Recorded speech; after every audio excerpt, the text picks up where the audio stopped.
I've been doing IT a long while. When I started, 8K was a lot of memory, not meg, or gig. So just a little bit about Ion, so you know who we are. So Ion's originally an Australian company, but we actually moved to the Philippines, so I'm the only Australian. So I'll try not to make your noses bleed too much. But so Ion, we're the number one VMware partner. Who knows what VMware is? A little bit? Okay. So we're number one VMware, so we do systems, people like Smart, Meralco, AXA, and assorted other gold mining companies and so on. We're also a Trend Micro, we're their number one partner, so it's a specialist security system. We'll talk about that a little later. And basically, we specialize in designing, deploying, and supporting large virtualization systems, like for managing or converting whole data centers into one or two computers. We work with all the leading companies in the market, so Cisco, EMC, VMware, and so on. And we deliver fairly complex and difficult to describe systems, but I'll do my best today. So the things I wanted to cover was Virtualization 101. So who understands virtualization? Show of hands. No one? Good, this will be relevant then. If everyone put their hand up, I'll be in trouble. Okay. We'll talk a bit about best practices and some of the things we come across with our customers in the Philippines and the things they don't understand or know about. We'll look at the cloud and what the cloud is and a bit about cloud security. So one of the big issues we have is that with virtualization is understanding is a work in progress, right? So as you guys said, a lot of you don't know what it is. And we actually have the same problem when we go and talk with a lot of the customers in the Philippines. We'll go through what virtualization is in a second. But the thing is that when customers are looking at putting systems together, they're relying on the integrators and the vendors to provide stuff. And then the problem is that they don't necessarily design what's good for the customer, they design what's good for them. So why do a system with 2 computers when you could use 10 and charge them 10 times as much, right? And the other issue is that people focus on one little piece of the system, and because of that, the system actually costs more. So they think, oh, well, I'm going to go use open source software here because it's free. But they need to buy 5 times as many computers and twice the storage, right, to make it work. So when you actually add the whole thing together, it's not free and it's not cheap. It leads to poor design. So in a nutshell, what virtualization is where you take one computer and you run many computers on that same hardware. So in the old days, you had your data centers, and for every application you deployed 1 computer. So if you had 100 applications, you put 100 computers in. And at, say, 12 computers a rack, you're putting in 8, 9 racks. Then you've got to put the networking to support it, and the air conditioning, and the power, right? And so you end up like that picture, big data centers. But when you look inside the computer, right, you see here, in terms of memory, right, the memory's half used, and it's quite small. It's like 4 or 8 gig of RAM. And if you look at the CPU, studies show that on average, a server's using about 15 to 20% of its CPU. So if I have 10 servers and you added up their CPU, I'm actually only using the equivalent to 1 or 2 of those machines' capacity. The rest is wasted. So straight away, you're wasting 80% of the processing in your data center. So what virtualization is where we take those computers, we put a lot more memory in them. We run a special kind of software called a hypervisor. And VMware, Microsoft Hyper-V, Oracle VM, Red Hat KM, right, are examples of that. And what you're actually doing is you're dividing the memory up and you're putting lots of individual machines. So each machine thinks it's on its own computer, but really it's a program running a copy of Windows. And so one server, you can literally put 75, 100 VMs. If they were small machines, you could put 200-300 VMs on one server. Okay? So some of the key terms with virtualization, which is sort of needed to explain how it works, is first thing is cloning. So my machine is no longer a physical server in a rack. It's a piece of software running on a computer. So what that means is I can clone it. I can make a copy. So if I build a machine that I want to use and I want a second one, I can just clone it and make a second machine that's identical to the first, change its name and IP address, and away I go, right?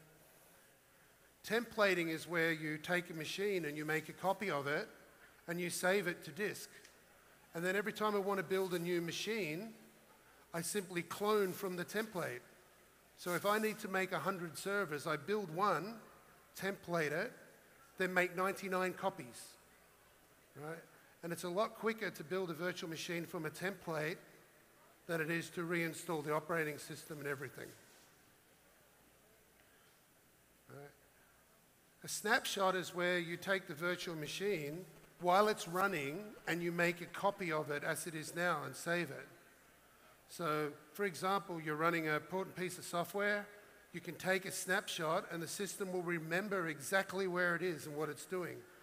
I could then install patches, right, upgrade the software, and if the upgrade failed and damaged the machine, I simply roll back my snapshot and it goes back to exactly where it was without any upgrade applied, right? So what it allows you to do is, with a physical machine, if I applied a patch and I broke that machine, which happens, right, I have to reinstall the whole machine or restore it from a backup. With snapshotting, I can roll the whole machine back to where it was without having to reinstall anything. Dynamic resource scheduling. When you've got your virtual machines running on the host, dynamic resource scheduling dynamically adjusts the resources allowed to that machine. So it allocates memory, allocates disk, takes it away, gives it, and balances the resources. So every machine thinks it's getting its resources. So you can do what's called oversubscription, right? So with oversubscription, what you're doing is you've got, say, 16 gig allocated to a machine of RAM, but if it's only using 1 gig actively, it will only use 1 gig of physical RAM. Right? So the virtual machine thinks it's got 16 gig, it's actually only using 1. And that's how you get so many machines on one single host. Transparent page sharing, right, is where if I've got a whole bunch of virtual machines on a server and they're all Linux and they're all Red Hat in the same version, that means that most of those machines are identical. If you looked at the memory pages, they're the same. So what it does is it makes a copy of one page once and links that to, say, 100 VMs. So you can save straight away like 30% of your memory just by doing that, increasing capacity. And finally, vMotion is where a machine, while it's running, can move from one host to another without you even knowing about it. So this is going to explain vMotion. So what you have is I have my hosts, right, running VMware, and I have machines running on them, and I have common storage in the bottom. Right? So your actual virtual machines live on the storage, and my VM is running on this host, the green icon. So what happens is, if I want to either force a migration, or as you can see, this machine on the right is not used as heavily as the one on the left, then what it allows me to do is I can make a copy of the memory while it's running. So the machine is still going, I can copy all the memory that's working, right? Once I've copied the memory over and synchronized it, I actually move the virtual machine from one host to the other, and then I remove the memory image. So the virtual machine goes from one host in one rack to a host in another rack, and you would never know that it's actually changed. So one of the challenges with managing virtualization is that you don't necessarily know which machine your server is running on because they move. Then the next thing is called Metro vMotion. Does anyone know what disaster recovery is? Right? So the disaster recovery, if you're a big company like, say, Smart, you'll have your main data center in Manila, and then you'll have a second data center, say, in Mindoro. Right? I won't say where the real one is. Right? So it's in Mindoro. And what you have is a completely second copy of all your computers in Mindoro, so that if Manila gets hit by a typhoon, Smart will run up the servers in Mindoro to keep their services running. Right? So what Metro vMotion is where I take my clusters and I actually split them between two sites. So I can have a data center in Makati, and I could have another data center in Paranaque, right, connected together by a high-speed link. And my hosts are running in each location. I have VMs. But what you can do now is, as long as you keep the distance not too far away, is I can actually vMotion between sites. So I can have my server starting in Makati and then transparently move to Paranaque, and you would never know that it happened. Right? So it changes the way DR works, that instead of having one set running in one place and a set of computers turned off waiting in another, you have the resources shared between the sites, and the machines dynamically move back and forwards between the sites. And if Makati went down, all of the VMs would move to Paranaque and come up, restoring your services. So this is the way modern systems are being built around the world now. So I don't know of anyone in the Philippines doing this yet, but this is what's going to happen as your IT infrastructure matures. So with virtualization, the things you need to take into account is firstly memory, right? So who's got 8 gig of RAM on their laptop? Who has a laptop? Okay, who's got 8 gig of RAM on their laptop? 4? Right? So when we put servers in, we put 1,000 gig. We put a terabyte of RAM on servers, right? Now, if you're just running one copy of Windows, that's pointless. You'd never use it, right? But if you're virtualizing, you can take a machine, put 4 processors with 10 cores each, so 40 processors, a terabyte of RAM, and we have customers running 75 to 150 VMs on one blade in one rack, okay? The second is storage. The VMs live on your SAN, your storage area network, right? So if you buy cheap storage, it's not going to work well.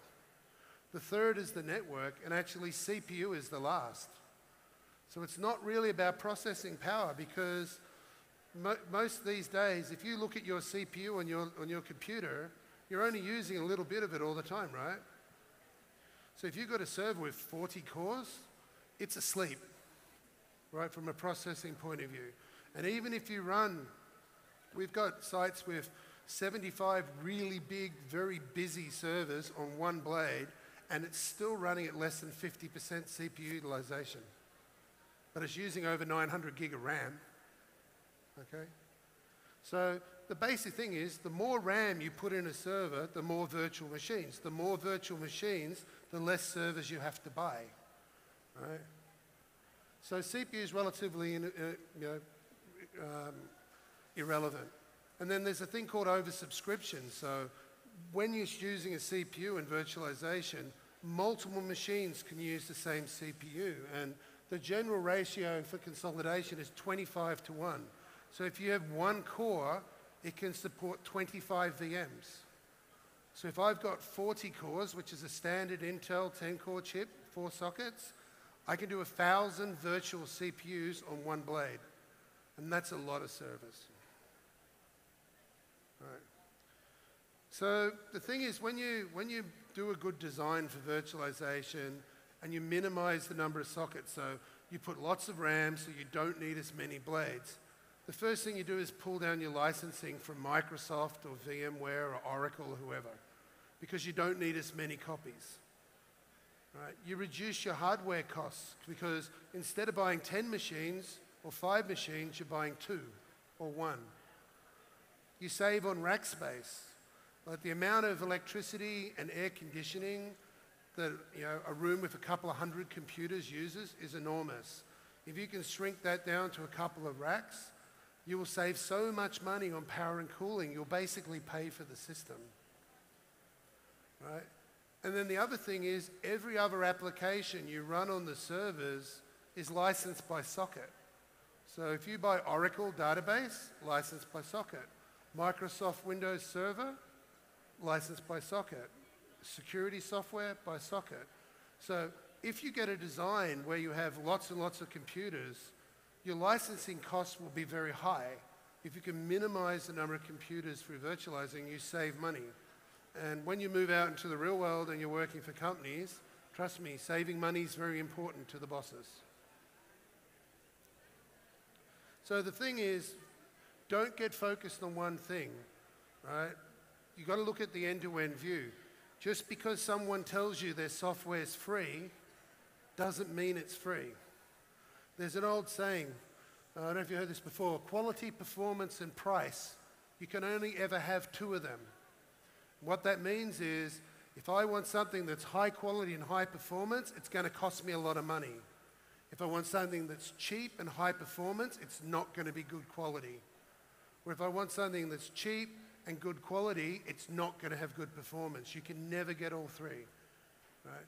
And the old saying, it's no such thing as a free lunch. When someone tells you their software's free, you always got to look at the rest of what you require, because it might be free, but if I have to spend $10,000 buying another server because it needs two servers to make the same functionality as the commercial software, I'm losing money. So you have to take all the components into account. You have to look at the software licensing, the servers, the networking, the storage, the applications, everything to design a system, or you'll get ripped off, right? And saving money on one part, but spending twice as much on everything else just doesn't make sense, right? So picking the right technologies, be it storage, networking, server, is very critical. So with compute technology, right, which is your computers, your servers that it runs on, right, traditional servers are not designed to run virtualization. When you go to HP or Dell or IBM or whoever and you buy their standard server, the engineers who built it know that on average, right, the average server runs at about 15% CPU, right? And on average, it only uses 16 gig of RAM. So when they design it, they look at the heat that's going to generate, everything about it, and they minimize the thickness of the board, the type of processors, everything to keep the cost down. So the problem is when you go to virtualize it, right, it's not designed to run 50 machines. It's not designed to have all the RAM, right?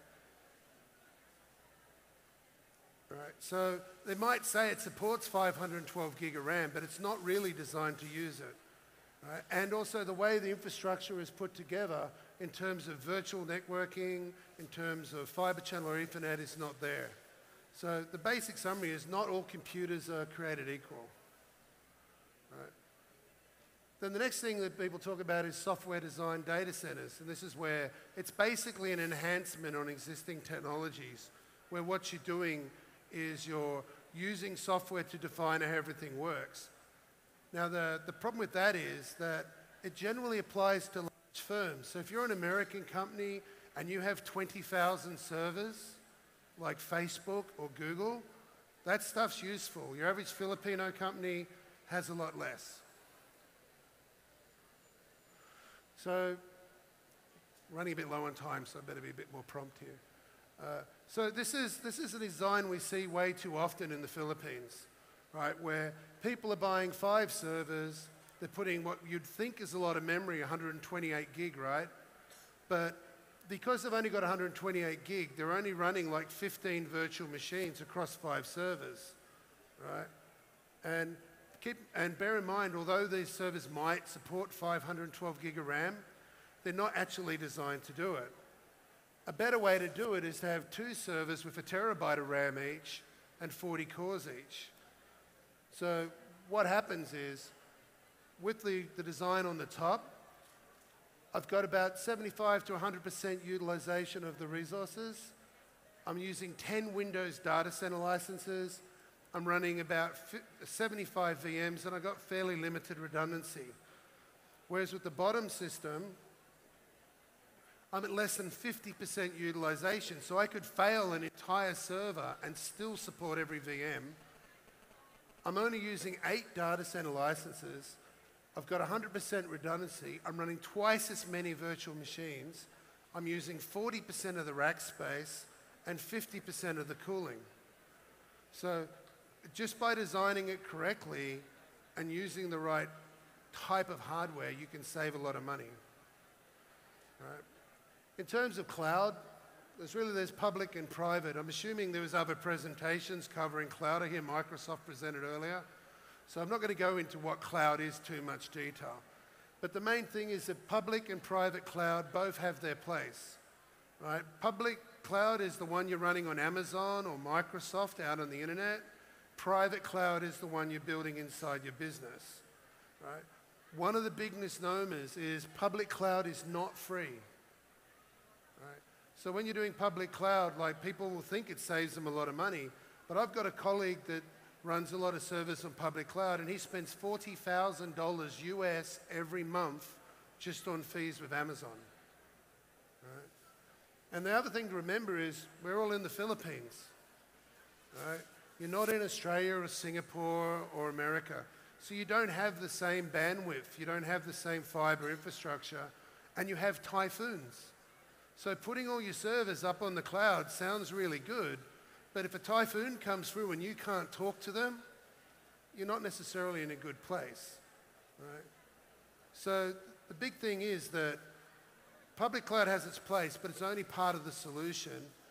And what you should have is an integrated solution where you put some things up on the cloud and some things locally, and there's never going to be where you do everything on the cloud or everything internal. And the final big thing is security. Who saw the photos on the internet of those poor actresses from iCloud, right? Apple's supposedly the most secure cloud, and yet all their private pictures got put all over the internet. So not a good thing. But if you imagine if all your billing details from your telecommunications carrier were up on iCloud and they got leaked and everyone had all your bank account details and everything like that. So there is actually a big issue with cloud, and then in a lot of countries and for a lot of companies, they're not allowed to put all the private data up on the cloud because it's against the law. Quickly, there's a lot of integration available. This is an example of Amazon, right, Web Services, where you can actually put it inside VMware's vCenter, which is control tool.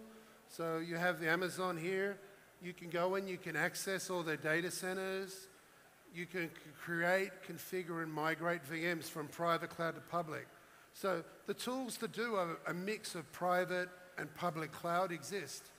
The main thing is how legal it is to do it, right, with the data you're putting up, and also does your infrastructure actually cope. So with provisioning tools like when you go to Amazon and you hop online and you say, I want this sort of computer configured this way, and this is what I want, and hit go, right? And it creates your computer.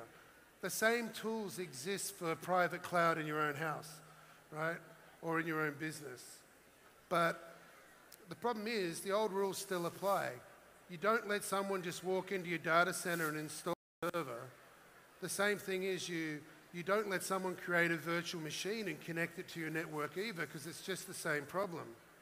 And there's a thing called change management where all the bosses have to approve deploying of a system and actually say it's okay to put it in. Right? Those rules still apply. So you can't just hop on a portal at work and say, give me a server, let's go.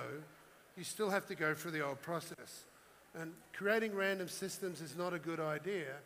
And then finally, it's very rare that all the VMs you want to create are the same.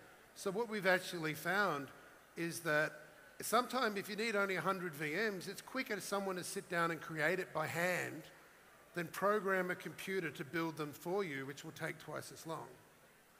And finally, there's a thing called VM sprawl. When it's very, very easy to create virtual machines, what happens is your company ends up with lots of them. So I've had companies where I've worked with where they had like 150 machines to virtualize. They did the virtualization project, and at the end of the project, they had 500 servers. Because it was so easy to create new machines, they ended up getting 4 times the amount of servers they originally had. Right.